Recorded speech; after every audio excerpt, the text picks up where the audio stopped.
Welcome back to Yahoo Finance. Well, luxury resale is having its moment in the sun as more fashion savvy look to acquire their perfect it bag without busting their wallet. And here to help us discuss the resale boom is Sarah Davis, Fashionphile Founder, President, and Chief Creative Officer. Sarah, thanks so much for being with us today. So this astronomical rise in prices of luxury brands, I'm assuming that can only help your cause, right? But what are some of the other driving factors that are attracting people to come to Fashionphile?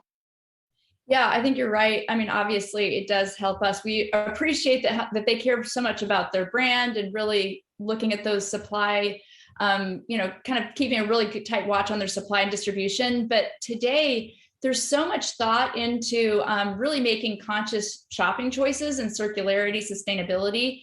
And so people are really thinking about that before they make investments and make purchases, and that's helping us. And then obviously supply chain issues in the secondary market and resale. We don't have, our inventory isn't sitting on containers out in Long Beach Harbor. So I think that all of those kind of tailwinds together are really pushing us forward, and our growth has accelerated even faster than ever, even though we're 22 years into this business. So. And can you break some of that growth down by, let's say, demographics? In your notes, you're talking about Gen Zers and their affection for luxury goods, how that's risen over the last couple of years. Any details you can share there?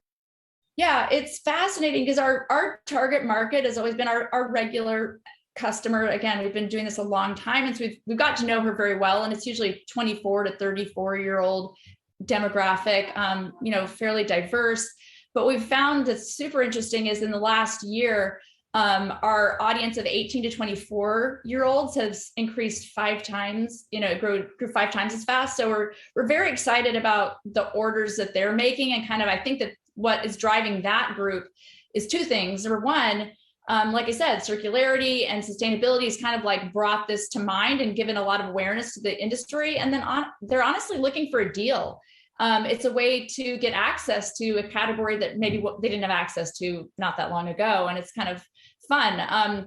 When people are shopping now, they're thinking about the secondary purchase when they buy from the primary market even, or if they buy from the secondary market, kind of like how we used to do with cars, where you're like, okay, I'm looking at 2 cars.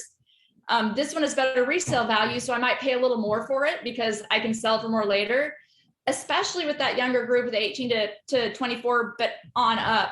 People are thinking, you know what, I could buy this vintage Chanel flap because when I sell it in a couple of years, I'm basically going to sell it for what I bought it for. It's almost like a free bag.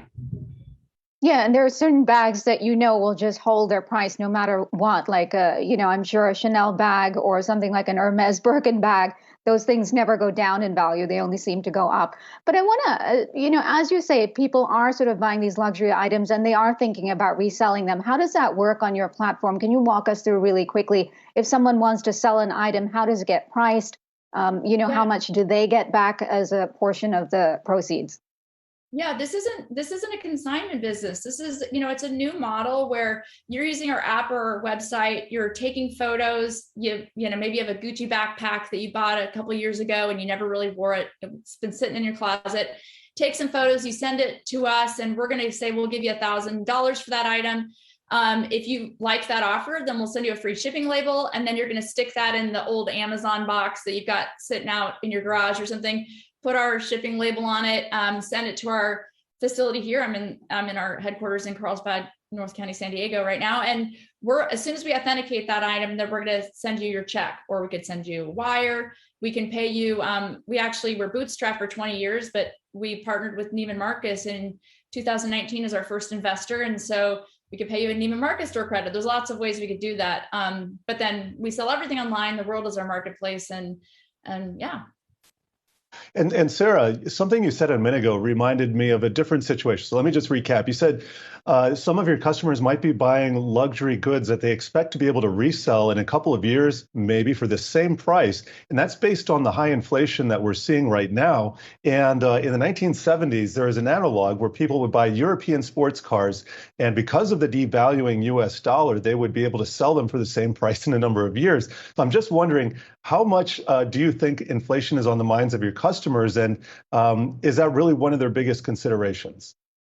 It's actually interesting because obviously inflation plays a part, but when you've got brands that literally, these brands are raising their prices every year over year since, they made that particular style. If you look at a Chanel flap, since it was introduced, every single year, they produce basically the same style bag. They produce them in limited quantities, and they raise the price throughout time, and they raise the price in line with inflation again. But this is something we've seen historically over time. And so you might have a bag, a Chanel flap, jumbo flap that you bought for, under $2,000, in 2000, in the early 2000s. And then we're able, over time, as this price has gone up, now that bag is over $7,000 at retail. And so you can see how we would offer you more than you bought it for.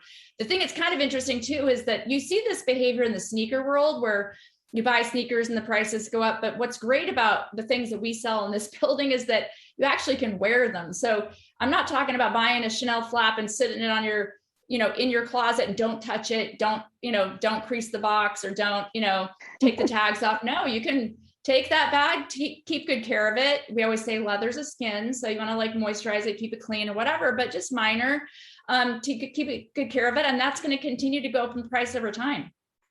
I protect my bags with my life, but the only problem is I can't resell any of them because my daughters take them all and then they disappear. I don't know where they go. We will have to leave it there. I know you say that you are expecting much more growth and are planning to open a 60,000 square foot authentication center as well. Thank you so much for your time today.